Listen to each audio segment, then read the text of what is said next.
ओम शांति। 16 जून 1972 बाबा के अव्यक्त मधुर महावाक्य।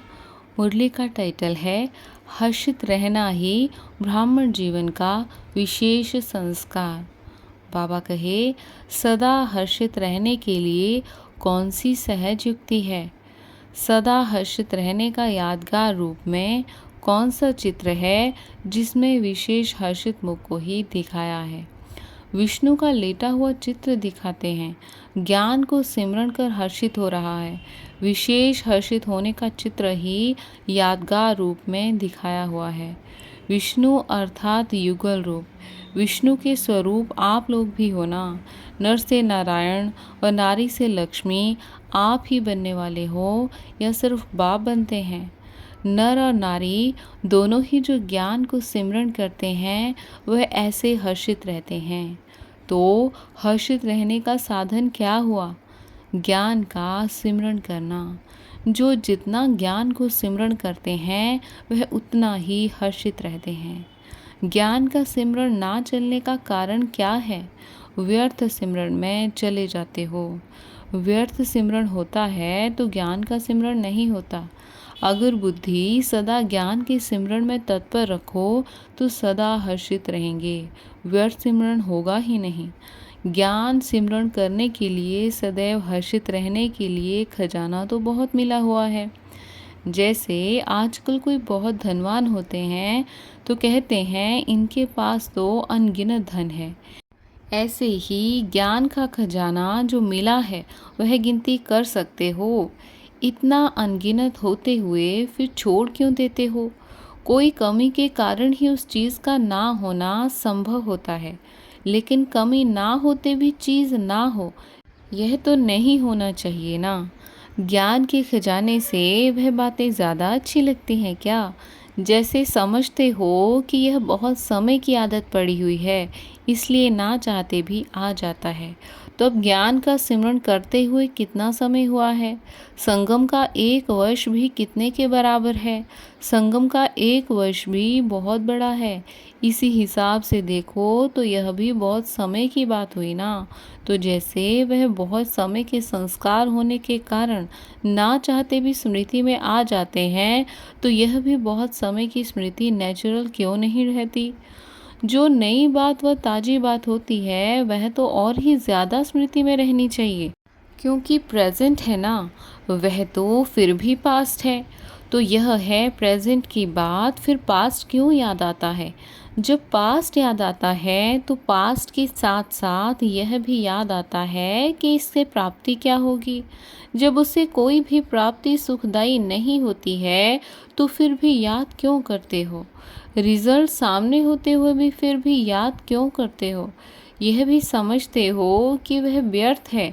व्यर्थ का परिणाम भी व्यर्थ होगा ना। व्यर्थ परिणाम समझते भी फिर प्रैक्टिकल में आते हो तो इसको क्या कहा जाए? निर्बलता। समझते हुए भी कर ना पावें, इसको कहा जाता है निर्बलता। अब तक निर्बल हो क्या? अथॉरिटी वाले की निशानी क्या होती है? उसमें विल पावर होती है। जो चाहे वह कर सकता है, करा सकता है। इसलिए कहा जाता है यह अथॉरिटी वाला है। बाप ने जो अथॉरिटी दी है वह अभी प्राप्त नहीं की है क्या? मास्टर ऑलमाइटी अथॉरिटी हो। ऑलमाइटी अर्थात सर्वशक्तिवान। जिसके पास सर्वशक्तियों की अथॉरिटी है वह समझते भी कर ना पावें तो उनको ऑलमाइटी अथॉरिटी कहेंगे। यह भूल जाते हो कि मैं कौन हूँ। यह तो स्वयं की पोजीशन है ना। तो क्या अपने आप को भूल जाते हो? असली को भूल नकली में आ जाते हो। जैसे आजकल अपनी सूरत को भी नकली बनाने का फैशन है। कोई ना कोई श्रृंगार करते हैं जिसमें असलियत छिप जाती है। इसको कहते हैं आर्टिफिशियल आसुरी श्रृंगार। असल में भारतवासी फिर भी सभी धर्मों की आत्माओं की तुलना में सतोगुणी हैं, लेकिन अपना नकली रूप बनाकर आर्टिफिशियल एक्ट और श्रृंगार कर दिन प्रतिदिन अपने को असुर बनाते जा रहे हैं। आप तो असलियत को नहीं भूलो। असलियत को भूलने से ही आसुरी संस्कार आते हैं। लौकिक रूप में भी जो पावरफुल बहुत होता है उसके आगे जाने की कोई हिम्मत नहीं रखते।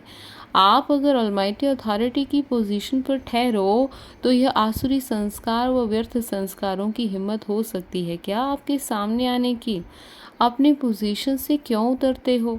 संगम युग का असली संस्कार है जो सदा नॉलेज देता और लेता रहता है, उसको सदा ज्ञान स्मृति में रहेगा और सदा हर्षित रहेगा। ब्राह्मण जीवन के विशेष संस्कार ही हर्षित पने के हैं, फिर इससे दूर क्यों हो जाते हो? अपनी चीज़ को कब छोड़ा जाता है क्या? यह संगम की अपनी चीज़ है ना, अवगुण माया की चीज़ है जो संग दोष से ले लिए। अपनी चीज़ है दिव्य गुण, अपनी चीज़ को छोड़ देते हो। संभालना नहीं आता है क्या? घर संभालना आता है। हद के बच्चे आदि सब चीज़ें संभालने आती हैं और बेहद की संभालने नहीं आती।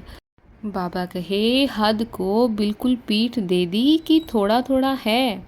जैसे रावण को सीता की पीठ दिखाते हैं, ऐसे ही हद को पीठ दे दी। फिर उनके सामने तो नहीं होंगे कि फिर वहाँ जाकर कहेंगे क्या करें। अभी बेहद के घर में बेहद का नशा है, फिर हद के घर में जाने से हद का नशा हो जाएगा। अभी उमंग उल्लास जो है वह हद में तो नहीं आ जाएगा। जैसे अभी बेहद का उमंग व उल्लास है, उसमें कुछ अंतर तो नहीं आ जाएगा ना। हद को विदाई दे दी कि अभी भी थोड़ी खातिरी करेंगे।